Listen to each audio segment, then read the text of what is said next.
જો તમને આ રેસીપી પસંદ આવી તો લાઈક કરજો, શેર કરજો અને સબસ્ક્રાઇબ કરજો. બધાને જય શ્રી કૃષ્ણ મિત્રો. હું શગુણાબેન આહિર સુરતથી આપ સૌનું મારા કિચનમાં સ્વાગત છે. તો આજે આપણે બનાવીશું સરગવાનું લોટિયું શાક. જે શાક સહેલેથી બની જાય છે અને સમય પણ એકદમ ઓછો લાગે છે. તો ચાલો લોટિયું શાક બનાવવાની શરૂઆત કરીએ. અને હા, શરૂઆત કરતા પહેલા તમે જો મારી ચેનલમાં નવા હોય અને તમે હજુ સુધી મારી ચેનલને સબસ્ક્રાઇબ ના કરી હોય તો પ્લીઝ ચેનલને સબસ્ક્રાઇબ કરી નાખજો, જેથી કરીને આવનારી દરેક નવી નવી રેસીપીઓ તમે સૌથી પહેલા જોઈ શકો. તો ચાલો સરગવાનું લોટિયું શાક બનાવવાની શરૂઆત કરીએ. આપણે સ્વાદિષ્ટ એવું સરગવાનું લોટિયું શાક બનાવવાનું છે. તો તેના માટે મેં અહીં 250 ગ્રામ સરગવો લીધેલો છે. સરગવો તાજો અને એકદમ કૂણો લેવાનો. સૌ પ્રથમ તો પહેલા આપણે આ સરગવાને છાલ ઉખેડી અને કટ કરી લેશું. આ રીતની ઉપરથી આછી આછી છાલ ઉખેડી લેવાની. જુઓ મિત્રો, બધાય સરગવાના આ રીતના ટુકડા થઈ ગયા છે. તો હવે આ સરગવાને આપણે ગેસ ઉપર ચડાવશું અને બાફી લેશું. ગેસ ચાલુ કરશું. કઢાઈમાં પાણી નાખીશું.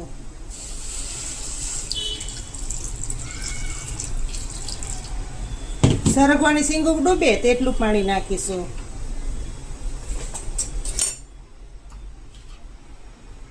હવે કઢાઈમાં અડધી ચમચી નમક નાખશું. 1 ચપટી જેટલી હળદર પાવડર નાખશું. હવે આ કઢાઈમાં જ આપણે બફાવા દેશું. જ્યાં સુધી સરગવો બફાય ત્યાં સુધીમાં આપણે બીજી પ્રોસેસ કરીએ. હવે આપણે ચણાના લોટની પેસ્ટ તૈયાર કરવાની છે. 4 ચમચી ચણાનો લોટ લીધેલો છે, તે એક વાટકામાં નાખશું. લોટની સાથે નમક નાખશું. થોડીક હળદર નાખશું. અડધી ચમચી કાશ્મીરી લાલ મરચાંનો પાવડર નાખશું. આ રીતે તમે પેસ્ટ બનાવીને શાકમાં નાખશો એટલે શાક સ્વાદિષ્ટ તૈયાર થશે.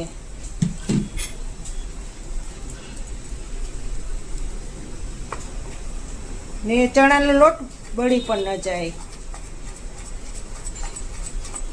આ રીતે ચમચી વડે ફેટી લેવાનું, જેથી કરીને બધાય ગાંઠા આરામથી ભાંગી જાય. એ મસાલો બળે પણ નહીં.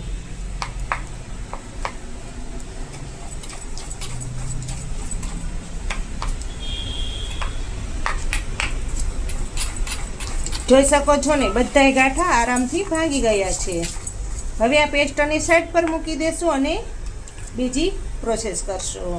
હવે એક વાટકામાં આપણે 1 ચમચી તીખું મરચું નાખીશું. થોડીક હળદર, અડધી ચમચી નમક, 1 ચમચી ખાંડ નાખશું. થોડીક હિંગ નાખશું. તેની પણ હાઈ ક્લાસ એવી પેસ્ટ તૈયાર કરશું.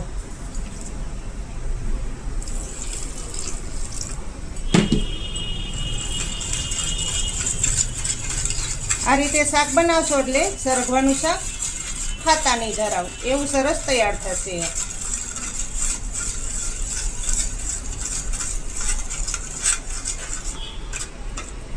જુઓ, બંને પેસ્ટ હાઈ ક્લાસ તૈયાર થઈ ગઈ છે.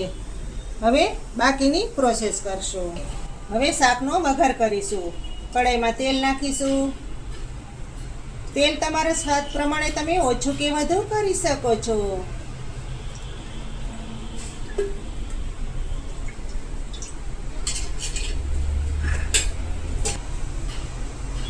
તેલ ગરમ થઈ જાય પછી અડધી ચમચી રાઈ નાખશું.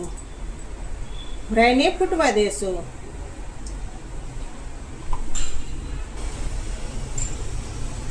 એક સાઈડ આપણો સરગવો પણ બફાવાની તૈયારીમાં છે.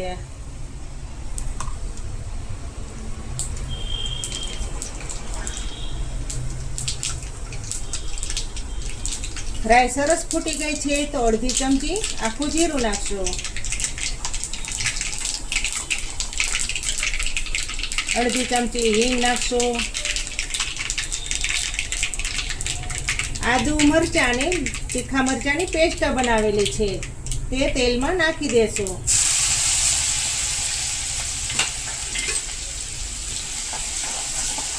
સરસ એવા મસાલાને સાતળી લેશું.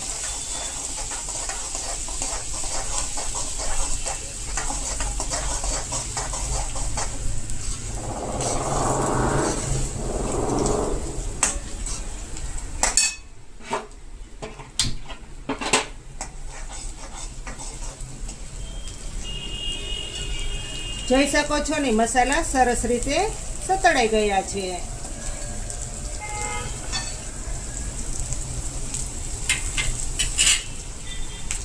હવે તેમાં અડધી વાટકી લીલું લસણ નાખીશું. તેનાથી પણ આ શાકમાં ટેસ્ટ ખૂબ જ સારો આવે છે.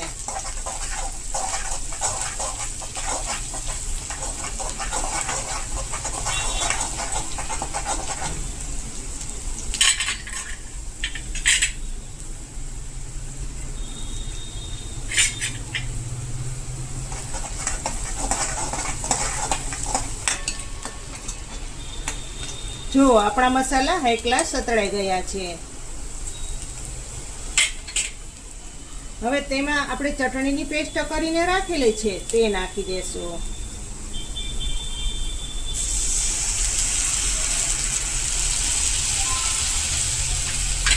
તેને પણ મસાલાની સાથે સરસ એવી સાતળી લેશું.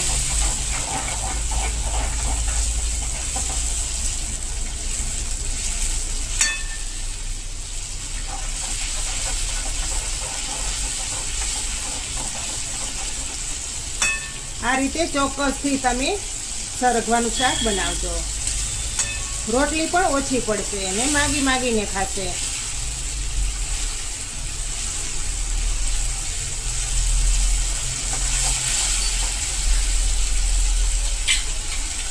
જુઓ મસાલા હાઈ ક્લાસ એવા સતળાઈ ગયા છે.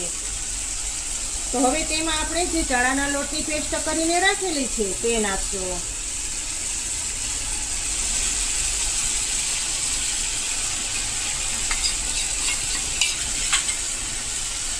તેને પણ સરસ એવી સાતળી લેશું.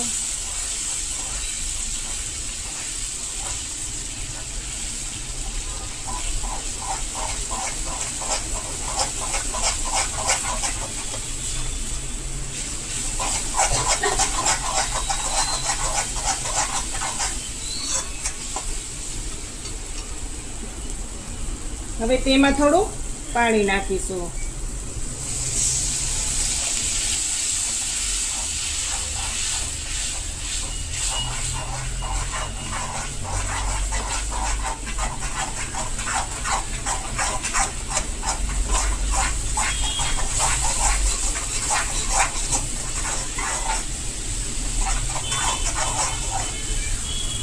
ધીમા ગેસ ઉપર પાકવા દેશું, જેથી કરીને આપણે ચણાના લોટની પેસ્ટ કરેલી છે કાચા લોટની તે સરસ એવી શેકાઈ જાય અને બધું કચાશપણું નીકળી જાય.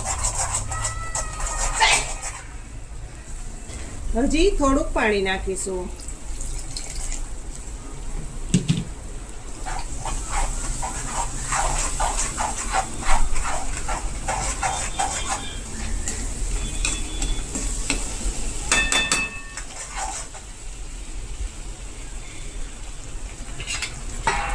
ઉપરથી થાળી ઢાંકી દેશું અને ગેસ ધીમો રાખીશું ને સરસ એવી પાકવા દેશું.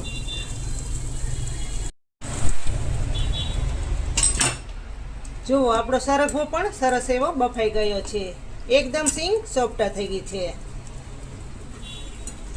હવે આ સરગવાને આપણે શાકમાં ઉમેરી દેશું. હવે શાકને જોઈ લેશું. જોઈ શકો છો ને તેલ બધું છૂટું થઈ ગયું છે. તો હવે તેમાં સરગવાના કટકા નાખી દેશું.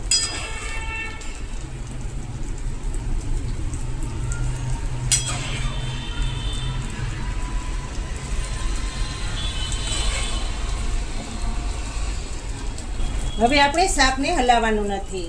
ધીમા ગેસ ઉપર જ આમનમ જ પાકવા દેવાનું છે. બિલકુલ ચમચો નથી ફેરવવાનો, એટલું ખાસ યાદ રાખજો. હવે આપણે શાકને જોઈ લઈએ.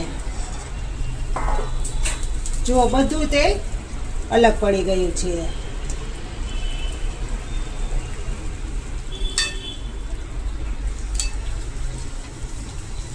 જોઈ શકો છો ને, જોતા જ ખાવાનું મન થાય તેવું સરગવાનું શાક તૈયાર થયું છે.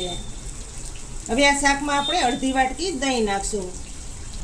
આપણે ખાંડ નાખેલી છે એટલે થોડી ખટાશ હોય તો સારું લાગે.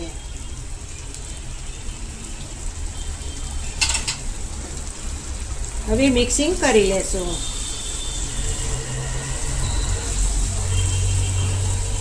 આ શાક તમે બાજરાના રોટલા સાથે ખાવ તો વધારે સારું લાગે. ગરમ ગરમ બાજરાનો રોટલો ને સરગવાનું મસાલાવાળું શાક. આને કહેવાય લોટિયું શાક. તમે ચોક્કસથી બનાવજો.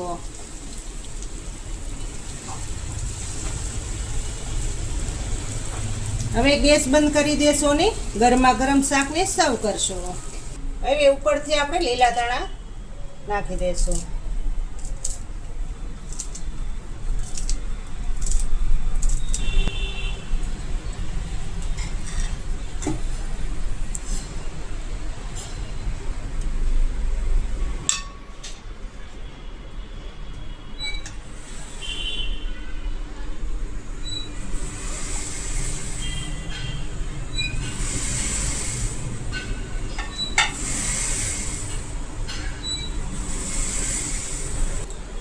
તો તૈયાર થઈ ગયું છે સરગવાનું લોટિયું શાક.